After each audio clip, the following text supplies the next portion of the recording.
سب سے پہلے محترم احمد علی صدیقی صاحب آپ کا شکریہ ادا کرتا ہوں کہ آپ نے اس ایک اہم موضوع کے اوپر IBA سیف اور منہاج یونیورسٹی لاہور کے Islamic economics and finance research centre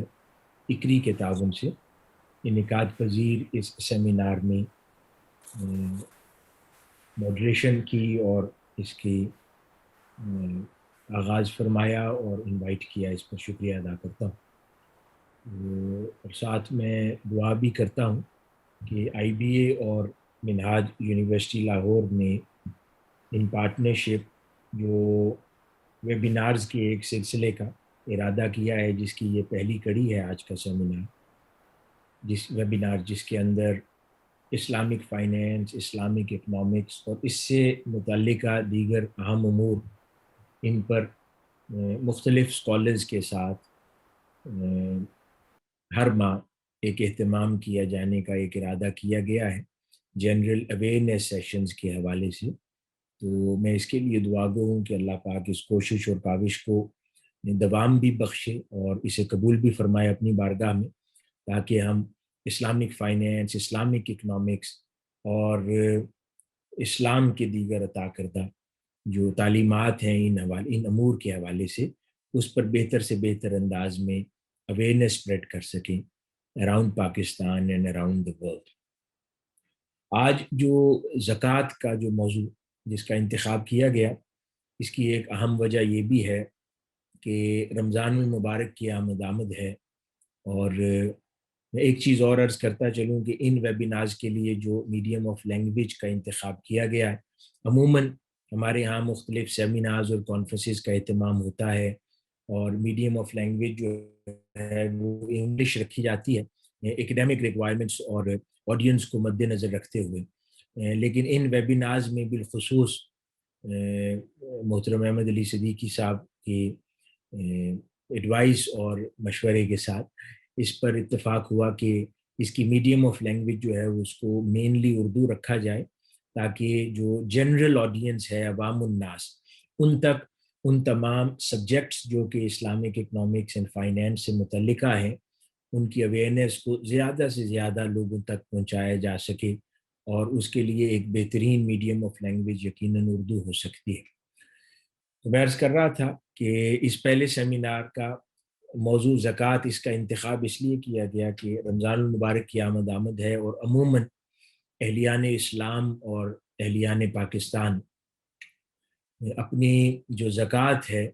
اس کی ادائیگی عموماً ماہ رمضان کی آمد سے پہلے یا ماہ رمضان کے دوران کیا کرتے ہیں۔ تو اس کو ضروری سمجھا گیا کہ اس موقع پر اس موضوع کا انتخاب کیا جائے کہ جس سے متعلقہ لوگوں کے ذہنوں میں اکثر اشکالات اور سوالات پائے جاتے ہیں۔ تو میں امید کرتا ہوں کہ آج کا یہ ہمارا ویبینار اور سیشن لوگوں کو اس حوالے سے اسسٹ کر پائے گا اور ان کے لیے معاون اور مددگار ثابت ہوگا انشاءاللہ۔ ناظرین محترم، جو زکوٰۃ ہے،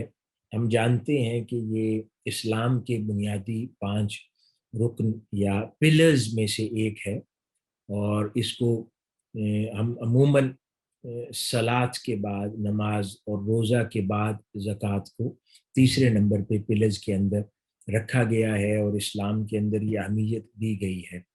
اور اس کی اہمیت ایک اور بات سے بھی نمایاں ہے کہ ہم قرآن مجید میں دیکھتے ہیں کہ کم و بیش 82 ورسز قرآن مجید کی 82 آیات مبارکہ ایسی ہیں کہ جن کے اندر زکوٰۃ کو اللہ رب العزت نے نماز کے ساتھ جوڑا ہے، یا یوں کہہ لیں کہ زکوٰۃ کا ذکر نماز کے بعد آیا ہے۔ تو نماز کی جتنی اسلام کے اندر اہمیت ہے اور اس کا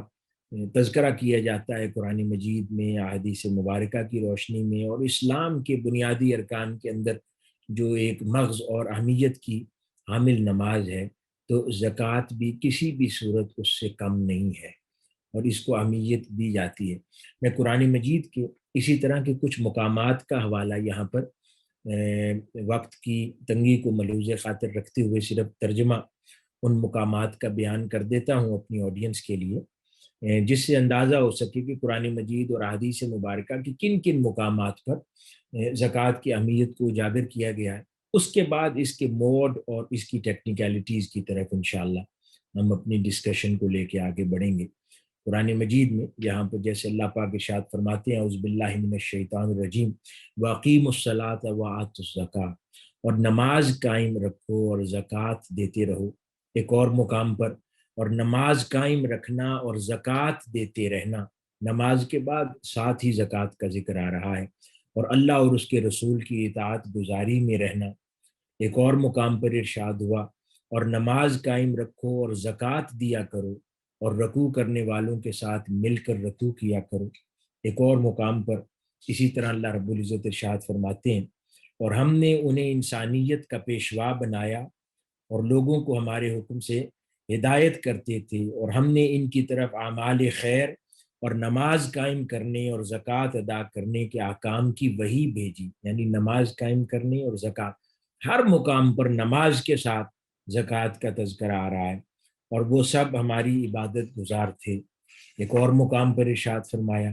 اور آپ اس کتاب میں اسماعیل کا ذکر کریں، بے شک وہ وعدے کے سچے تھے۔ سیدنا اسماعیل علیہ السلام کے حوالے سے اللہ پاک ارشاد فرما رہے ہیں کہ وہ وعدے کے سچے تھے اور صاحب رسالت نبی تھے، اور وہ اپنے گھر والوں کو نماز اور زکوٰۃ کا حکم دیتے تھے۔ یعنی یہاں پر بھی دونوں باتیں جمع اللہ پاک نے فرمائی۔ اسی طرح ایک اور مقام پر اور یاد کرو جب ہم نے اولاد یعقوب سے پختہ وعدہ کر لیا اللہ کے سوا کسی اور کی عبادت نہ کرنا، اور ماں باپ کے ساتھ اچھا سلوک کرنا، اور قرابت داروں اور یتیموں اور محتاجوں کے ساتھ بھی بھلائی کا عمل کرنا، اور زکوٰۃ دیتے رہنا، پھر تم میں سے چند لوگوں کے سوا سارے اس عہد سے روگرداں ہو گئے اور تم حق سے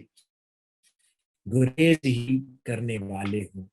یعنی مختلف کو، امت مسلمہ کے علاوہ دیگر اقوام عالم کو بھی اللہ رب العزت نے، انبیاء کرام کو بھی جن کو صلاۃ عطا کی ان کو ساتھ نماز کا حکم بھی دیا۔ ایک اور مقام بڑا ضروری ہے،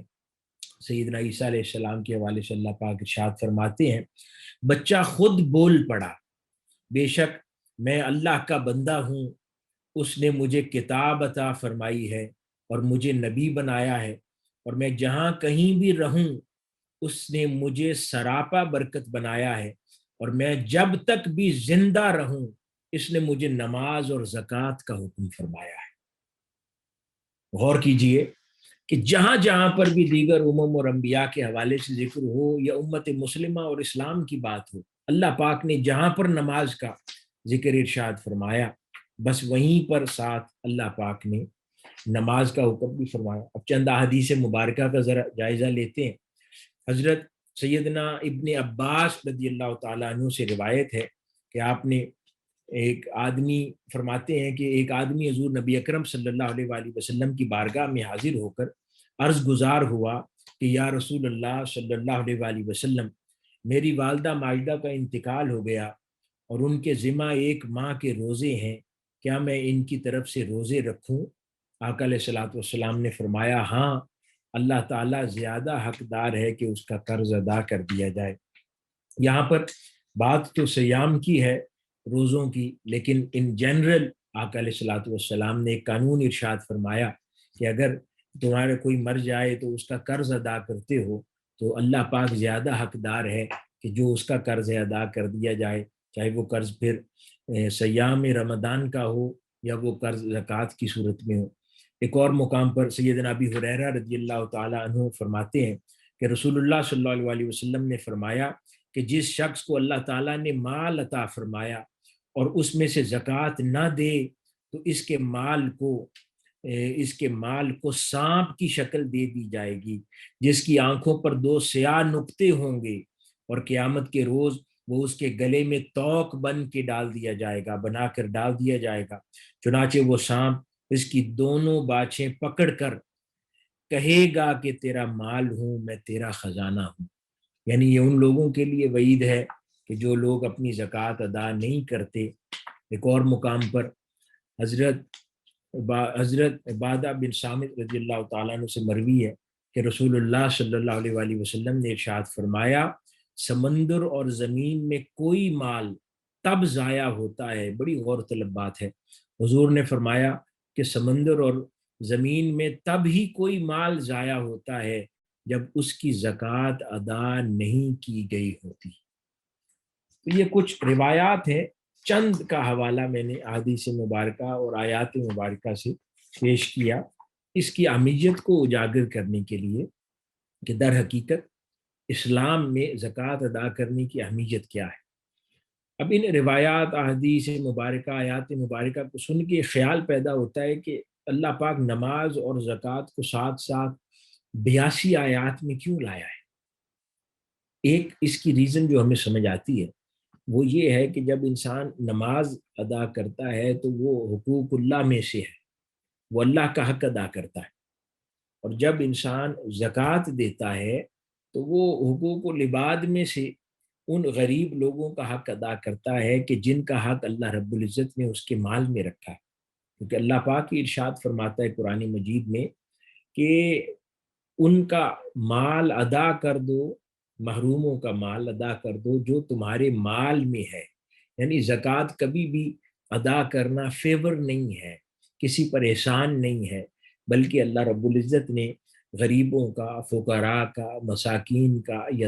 یتیموں کا اللہ رب العزت نے حق ہمارے مال میں رکھا ہے جو ہم نے ادا کرنا ہے. تو جا بجا مختلف مقامات پر نماز کے ساتھ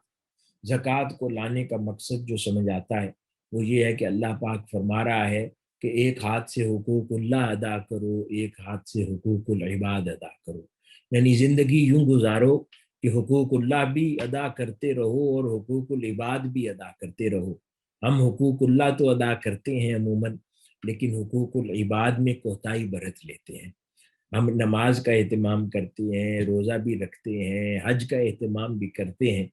وہ ایسے امور عبادات سے متعلق بآسانی انجام دیتے ہیں، لیکن وہ امور جن کا تعلق حقوق العباد سے ہے، بالخصوص زکوٰۃ،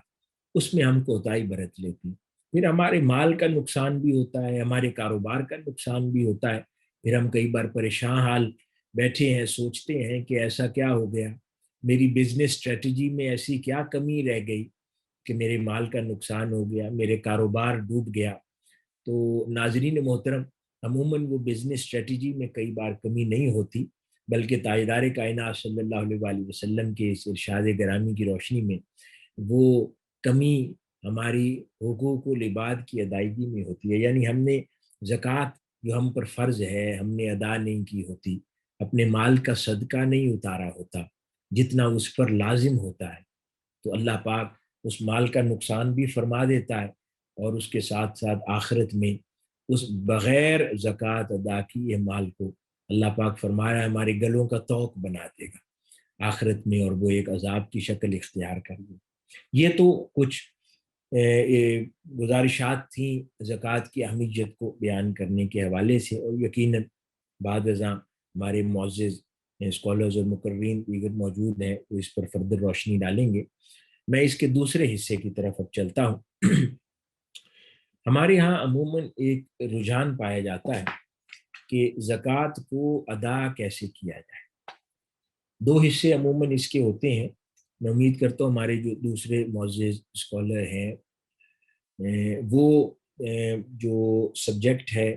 جس کے اندر کی کس چیز پر زکوٰۃ کس طرح ادا کی جائے گی اس حصے کو کور کریں گے، میں امید کرتا ہوں. میں اس وقت جو توجہ ہمارے ناظرین کی مبذول کروانا چاہتا ہوں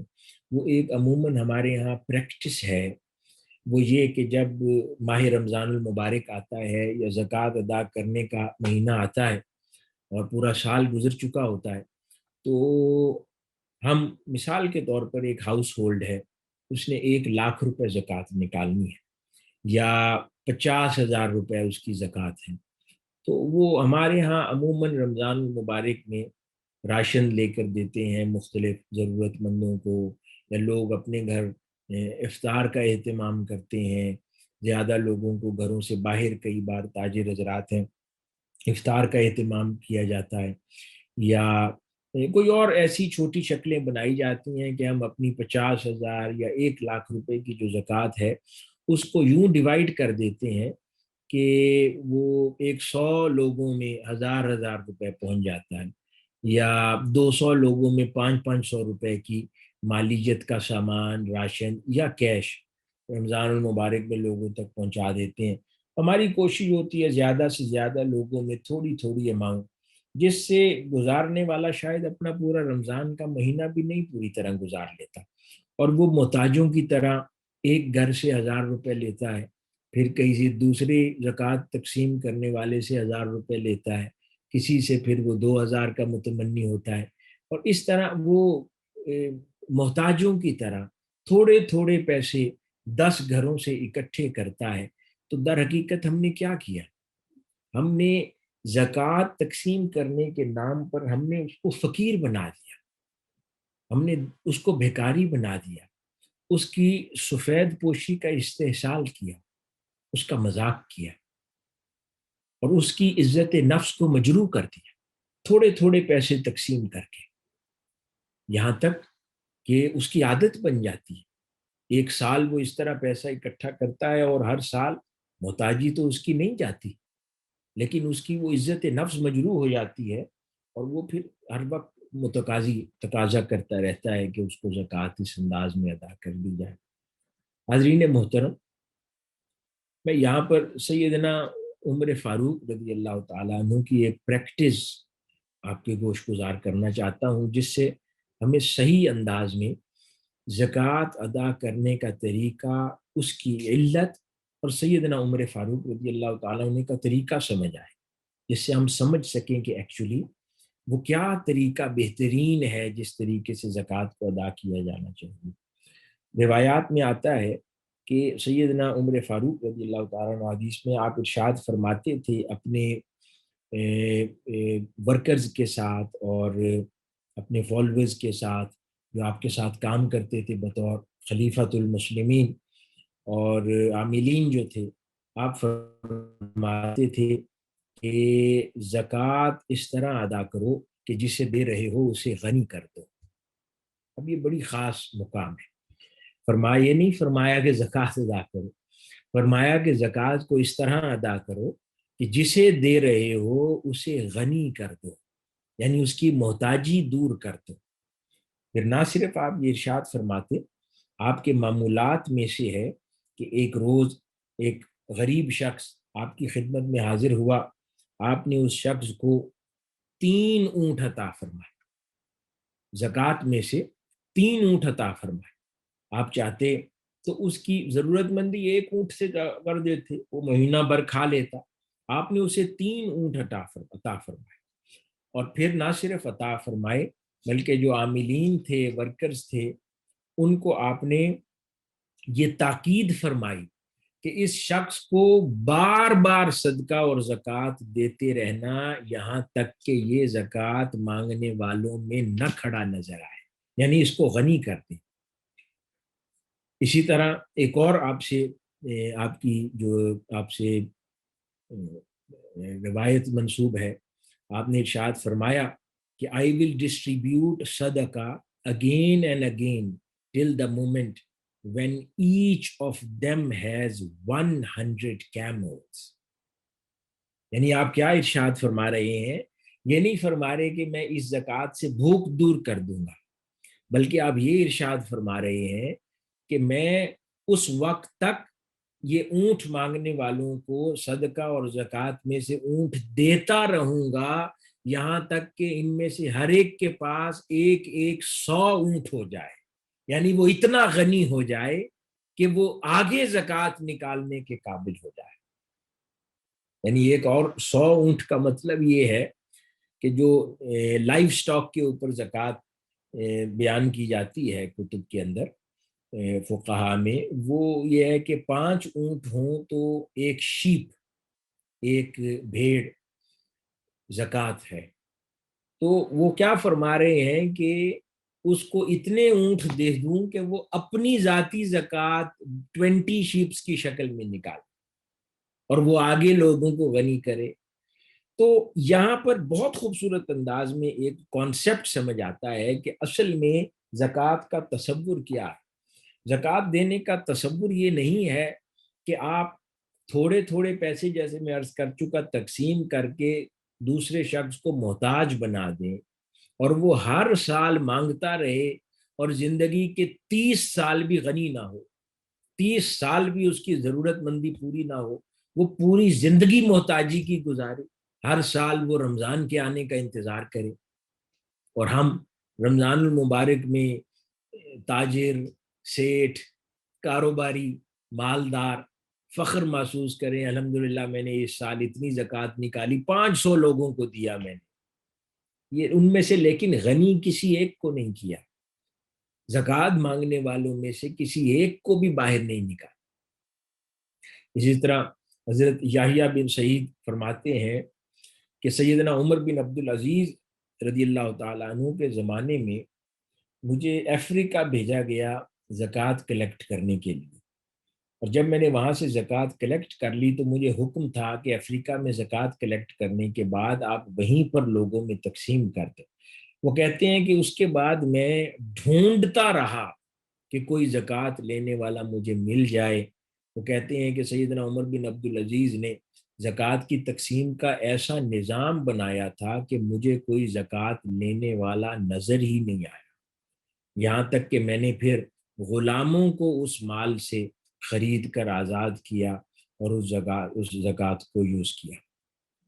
تو حاضرین محترم، زکوٰۃ میں یہ اللہ پاک نے پوٹینشل رکھی ہے کہ اگر ہم اس کو صحیح معنوں میں یوٹیلائز کر لیں تو کوئی وجہ نہیں ہے پوری دنیا میں کہ ہم پوری دنیا سے، امت مسلمہ میں سے، مسلم ممالک سے، بالخصوص پاکستان سے غربت اور افلاس کو دور نہ کر پائیں۔ ہم یہ کیوں نہیں کر پاتے؟ کیونکہ ہم زکوٰۃ کو صحیح انداز میں یوز نہیں کرتے۔ یہاں پر مختلف سٹڈیز کی گئی ہیں، جس میں سے ایک سٹڈی کے مطابق پوری دنیا میں جتنی اسلامک کمیونٹی ہے، اگر وہ صحیح معنوں میں اپنی زکوٰۃ نکالے اور اس کا یوزج صحیح معنوں میں کرے تو کم و بیش مسلم کمیونٹی جو سالانہ زکوٰۃ ادا کرتی ہے اس کی اماؤنٹ $500 بلین سے $1 ٹریلین اینولی ہے، جو پوٹینشلی مسلم کمیونٹی زکوٰۃ پے کرتی ہے یا کر سکتی ہے۔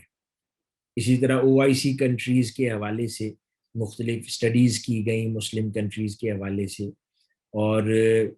مختلف تحقیقات کی روشنی میں یہ بات سمجھ آتی ہے ہمیں کہ مختلف ممالک اپنی صرف GDP کے پرسنٹیجز کا ہی جائزہ لے لیں کہ جتنی زکوٰۃ نکلتی ہے، یا پاکستان ہی صرف اپنی GDP کو سامنے رکھ کے اسیس کر لے کہ ٹیکنیکلی کمیونٹی کتنی زکوٰۃ پوٹینشلی نکال سکتی ہے، تو کوئی وجہ نہیں ہے کہ سال، 2 سال، 5 سال کے عرصے میں غربت اور ان امپلائمنٹس پاکستان سے اور دیگر مسلم ممالک سے دور نہ کی جا سکیں۔ تو 2 چیزیں میں عرض کرنا چاہتا ہوں، ایک کہ زکوٰۃ ادا کرنے کے طریقہ کار ایسا ہونا چاہیے کہ جس سے ہم لوگوں کو غنی کر دیں اور زکوٰۃ مانگنے والی فہرستوں سے باہر نکال دیں، اور دوسرا طریقہ کہ اس کو پراپرلی یوٹیلائز، اس ٹول کو، اس انسٹرومنٹ کو کیا جانا چاہیے جس میں ایکچولی اللہ رب العزت نے یہ پوٹینشل رکھی ہے کہ یہ افلاس اور غربت کو دور کر سکتا ہے۔ اس سلسلہ میں کچھ اور فیگرز میں عرض کرتا ہوں، پھر میں ایک ماڈل پیش کرنا چاہتا ہوں جو میں نے پہلے کیا ہے، لیکن جنرل اویئرنیس کے لیے اور انڈرسٹینڈنگ کے لیے میں نے دوبارہ ارادہ کیا ہے کہ آپ لوگوں کے سامنے رکھوں، جو پچھلے دنوں ایک میری کتاب بھی چھپی، اس کے اندر میں نے اس کو بیان کیا ہے تفصیلاً۔ پاکستان کو بطور ماڈل اگر ہم سامنے رکھیں تو 2020 میں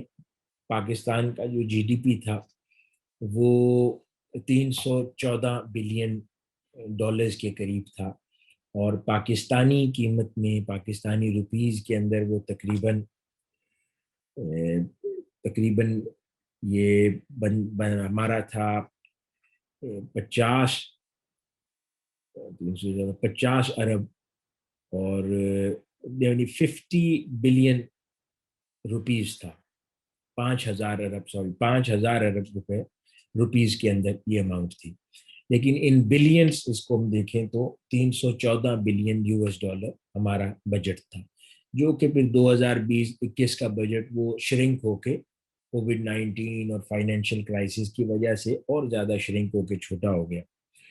اور انمپلائمنٹ ریشو جو لاسٹ فیگرز 2017-18 سے اویلیبل ہیں ہم تک، اس کے مطابق پاکستان میں بے روزگاروں کی تعداد 80 سے 90 لاکھ ہے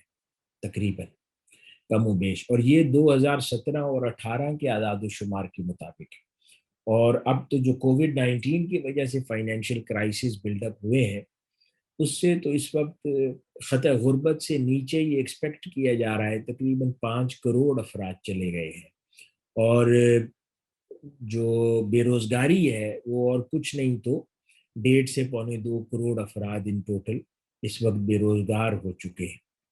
تو یہ عدد بڑھ گیا ہے، تو ہم 17-18 کو ہی دیکھیں تو 80-90 لاکھ تقریباً بے روزگاری تھی۔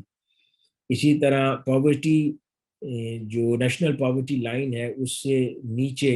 تقریباً پوری پاپولیشن کے 24 سے زائد فیصد جو ہے وہ عوام تصور ہوتی ہے، جو کہ 52 ملین ہے، میں نے عرض کیا 5 کروڑ اور 20 لاکھ، جو اب اس وقت کووڈ-19 کی سچویشن کے بعد پہنچی۔ اب میں نے عرض کیا کہ ایک تو زکوٰۃ دینے کے انداز جو ہے، ورکنگ ماڈل، اس کو بہتر کیا جانے کی ضرورت ہے، اور ایٹ دا سیم ٹائم جو اس کا استعمال کیا ہونا چاہیے کہ ہم ایکچولی غربت اور افلاس کو دور کر سکیں۔ تو یہاں پر میں کتاب آپ لوگوں کو دکھا دیتا ہوں جو حال ہی میں چھپی تھی میری، یہ zakat and microfinance, a blended model of Islamic social finance to elevate poverty in Pakistan. اس کے اندر میں نے 2 ماڈلز پیش کیے ہیں، جس کے اندر ایک جو ہے وہ صرف سرکاری، اور ایک جنرل ٹوٹل زکوٰۃ جو پاکستان کے اندر پرائیویٹ اور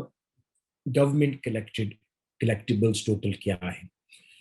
تو ہم نے فیگرز جو لیے ہیں وہ 2018-19 کے اس میں لیے ہیں، جس کے اندر کم و بیش راؤنڈ فیگر ہم نے کیا ہے اس ماڈل کی ورکنگ کے لیے۔ تو 2018-19 میں جو گورنمنٹ زکوٰۃ کلیکٹ کرتی ہے آل اوور دا کنٹری مختلف ٹیئرز سے، وہ کم و بیش اس کو راؤنڈ فیگر ہم نے کر دیا ہے، تو تقریباً 10 بلین روپیز ہے جو گورنمنٹ اس کو لیتی ہے، وچ مینز کہ ایک 10 بلین روپیز مطلب 1000 کروڑ تقریباً جو اکٹھا ہوتا ہے اس حوالے سے ٹوٹل۔ اور جو گورنمنٹ زکوٰۃ کے لیے کلیکٹ کرتی ہے، اور پرائیویٹ سیکٹر ہر کوئی، جیسے ہر کاروباری، ہر شخص پرائیویٹلی وہ اپنے عزیز و اقارب میں، دوست احباب میں، ضرورت مندوں میں، جاننے والوں میں، مختلف چیریٹیز کے ذریعے پھر زکوٰۃ ادا کرتے رہتے ہیں۔ اب کنسیڈرنگ آل دیٹ، جو ماڈل یہاں پر پیش کیا ہے کہ اگر اس کو سینٹرلائز طریقے کے ساتھ مائکرو فائنینس کے ساتھ اس کو بلینڈ کیا جائے اس زکوٰۃ کو، اور نہ کہ اس کو مختلف الاؤنسز کی شکل میں عوام الناس میں دے دیا جائے اور بانٹ دیا جائے، بلکہ ان کی بجائے گورنمنٹ اس کو سینٹرلائز پول کرے، یہ جو زکوٰۃ کلیکٹڈ ہے یہ ایک پول میں گورنمنٹ کے پاس جمع ہو، اور وہ پھر مختلف اپنے ادارہ جات جو نیچے کام کرتے ہیں ان کے ذریعے چھوٹے بزنسز، جو کہ 2.5 سے 3 لاکھ مالیت کا ایک بزنس ہو، جو مختلف چھوٹے چھوٹے کاروبار، کاٹیج انڈسٹری ہے، گھر میں بیوہ خواتین ہیں، ضرورت مند خواتین ہیں، وہ چھوٹے کام کر سکتی ہیں، آٹو رکشاز ہیں، بائکس ہیں، آج کل آئی ٹی کا کام فلرش کر رہا ہے، اسٹوڈنٹس ہیں، تو چھوٹے قرضوں کی صورت میں، قرض حسنہ کی صورت میں، جو کہ ایک ٹول ہے اسلامک سوشل فائنینس کا، تو اس کی صورت میں وہ زکوٰۃ کو ڈسٹریبیوٹ کیا جائے، اور وہ قرض تقریباً 5 سال کے لیے دیا جائے ایک شخص کو، اور اس کو ایک خیرات نہ کیا جائے، اس کو قرض دیا جائے۔ اس میں یہ سوال پیدا ہو سکتا ہے ٹیکنیکلی، میں نے اس کو اس بک میں ایڈریس کیا ہے کہ زکوٰۃ کی ریکوائرمنٹ میں سے ہے اس کے تقسیم میں کہ جس کو دی جا رہی ہے اس کو اس کا مالک بنا دیا جائے۔ ہاں، تو اگر ہم پہلے ہسٹری میں ذرا جائزہ لیں، جیسے اسلامک اسٹیٹ آف مدینہ تھی یا باقی اسلامی ریاستیں تھیں، زکوٰۃ جو کلیکٹ ہوتی تھی وہ گورنمنٹ کے اس وقت بیت المال میں جاتی تھی، اور اس کے بہت سے مصارف تھے، اور بعد ازاں بھی استعمال میں مختلف چیزوں میں اسٹیٹ کے ذریعے زکوٰۃ یوز ہوتی رہی ہے۔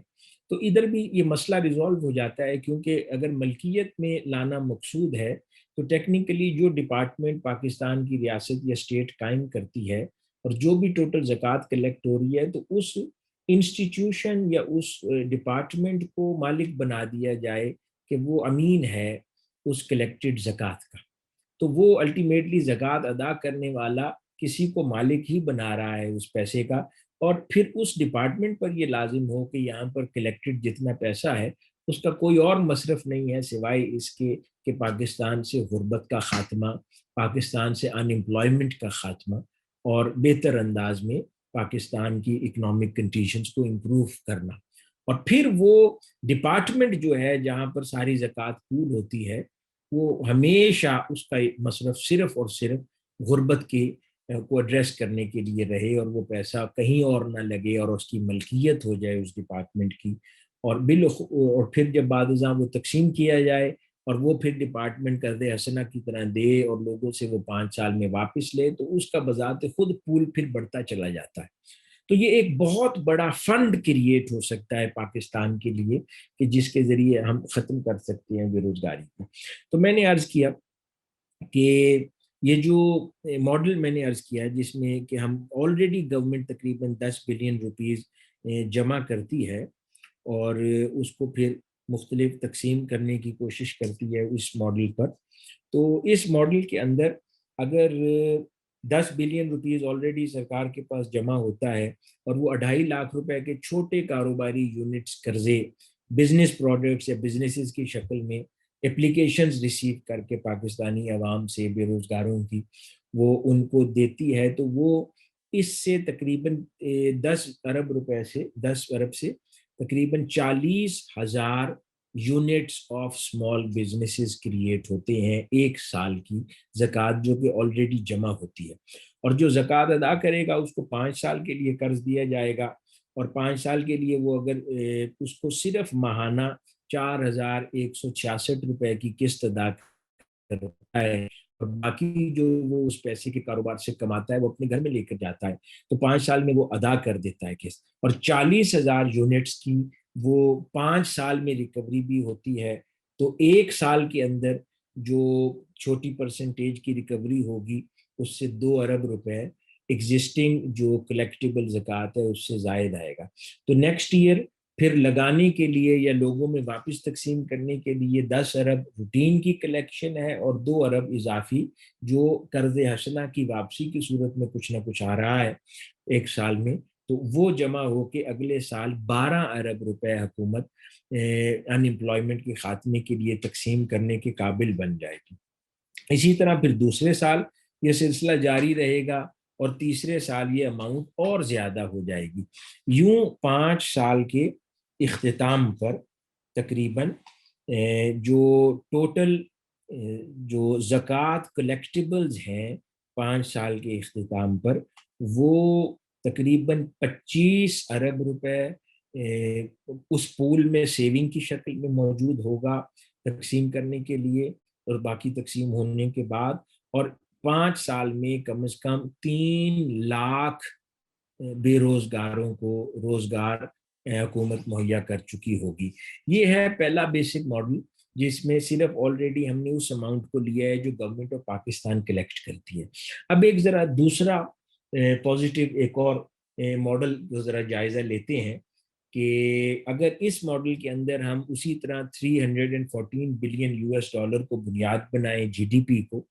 اور اگر اس کی زکوٰۃ 2.54% کیلکولیٹ کریں تو وہ تقریباً زکوٰۃ بن جاتی ہے 1,276 بلین PKR، اور چلیں ہم اس کو for sake of argument reduce کرتے ہیں ٹو 2%، تو 2% بھی اگر جی ڈی پی کا لیں تو بھی وہ زکوٰۃ جو ہے وہ بن جاتی ہے تقریباً 1,000 بلین کے قریب روپیز، پچھلی جو بنتی تھی وہ 1275 تھی، تو یہ 1,000 کے قریب بن جاتی ہے۔ ہم اس کو اور بھی ریڈیوس کر سکتے ہیں فار سیک آف آرگیومنٹ، اور آپ اس کو 1% پہ لے آئیں پورے جی ڈی پی کا، تو وہ بھی اماؤنٹ آپ کی 500 بلین سے زیادہ اماؤنٹ سال میں گورنمنٹ کے پاس کلیکٹ ہوتی ہے۔ اب یہ زکوٰۃ مختلف ہے، یہ الگ بات ہے کہ گورنمنٹ کا اعتماد اس طرح نہیں ہے، لوگ ٹرسٹ نہیں کرتے۔ اب یہ ایک دوسرا ایلیمنٹ ہے کہ آپ کس طریقے سے اس کو بحال کرتے ہیں اور لوگ آپ پر اعتماد کر کے آپ کو دینا شروع کر دیں، اور اگر نہیں بھی دیتے پرائیویٹ چیریٹیز کو بھی دیتے ہیں، گورنمنٹ ان چیریٹیز کے ساتھ کانٹیکٹ کر لے اور پورا کنٹری ایک مزاج کے ساتھ ایک نہج پر کام کرے، تو کوئی وجہ نہیں ہے کہ پاکستان سے بے روزگاری اور غربت کا خاتمہ نہیں کیا جا سکتا۔ تو اب اس ماڈل کے اندر اگر ہمارے پاس کلیکٹیبلز کیا ہے وہ تقریباً 1000 بلین ہو، جو کلیکٹ ہوتا ہے پرائیویٹلی، چاہے وہ چیریٹیز کر رہی ہیں یا گورنمنٹ کر رہی ہے، اور ان امپلائمنٹ کی جو ریشو اسی طرح ہی 2.5 لاکھ کے چھوٹے یونٹس کاروباری تقسیم کیے جائیں، تو اور وہ پھر ڈیوائیڈ ہو سکتے ہیں تقریباً ایک سال میں 40 لاکھ تقریباً یونٹس کے اندر، وہ تقریباً 40 لاکھ یونٹ میں وہ تقسیم ہوگا ایک سال میں، اور 5 سال کے لیے وہ لون دیا جائے تو اسی طرح 1166 روپے اس کی قسط ہو جو کہ بآسانی ادا کی جا سکے، اور وہ اماؤنٹ واپسی کی شکل میں اگلے سال جو ٹوٹل کلیکٹیبل 1000 ارب ہے یا 1000 بلین ہمارے پاس موجود ہوتا ہے، تو اس میں 201 بلین کا اضافہ ہو جائے گا روپیز کا، اور اگلے سال گورنمنٹ کے پاس یا چیریٹیز کے پاس 1207 بلین یعنی ارب روپے تقسیم کرنے کے لیے ہوگا، اور اس طرح 5 سال کے اندر 30 ملین ریسیپینٹس آف زکوٰۃ ان دا فارم آف قرض حسنہ اور بزنس 5 سال میں ہوں گے، اور یوں 5 سال کے اندر آپ پاکستان کے اندر 3 کروڑ لوگوں کو برسر روزگار کر سکتے ہیں، ان کو ملازمتیں دے سکتے ہیں، ان کی غربت کو دور کر سکتے ہیں، اور وہ کچھ عرصے کے اندر اپنے پیروں پر کھڑے ہو کر میں امید کرتا ہوں کہ خود زکوٰۃ دینے کے قابل ہو جائیں گے۔ اور اس کے علاوہ تقریباً 2500 ارب روپے گورنمنٹ کے پول پر ہوگا، زکوٰۃ پول پر، جو کسی اور مصرف پر جو بھی زکوٰۃ سے متعلق ہے اس کے اوپر گورنمنٹ خرچ کر پائے گی۔ تو ناظرین محترم، میں اختتام کر رہا ہوں اس اپنی انیشیل اس ڈسکشن کا کہ 2 چیزیں عرض کی ہیں۔ ایک کہ زکوٰۃ کے ماڈل کو تبدیل کرنے کی ضرورت ہے، کہ یقیناً میں سمجھتا ہوں کہ راشن کی صورت میں کئی ضرورت مند لوگ ہیں، ان کو دینا پڑتا ہے، لیکن اگر ہم اپنی زکوٰۃ کو 2 حصوں میں تقسیم کریں اور کچھ پرسنٹیج آپ چھوٹی اماؤنٹس کی شکل میں ڈیوائیڈ کریں لوگوں میں، اور ایک بڑے چنک سے کوشش کریں کہ کسی ایک شخص کو ایک سال کی زکوٰۃ میں، اگر خاندان اپنا مل جائے، بھائی ہیں بہنیں ہیں، تو ارادہ کرے کہ یہ اماؤنٹ ہم تھوڑی تھوڑی تقسیم کر دیں گے راشن کی شکل میں اور دیگر چیزوں میں، اور اس بڑے چنک سے کسی ایک ہمارے جاننے والے بے روزگار کو برسر روزگار کر دیں گے، کسی کو کاروبار کروا دیں گے، یا کسی غریب بچے کو تعلیم کا اہتمام اس کا کروا دیں گے کہ وہ پڑھنے کے بعد اپنے گھر کو سنبھال لے۔ تو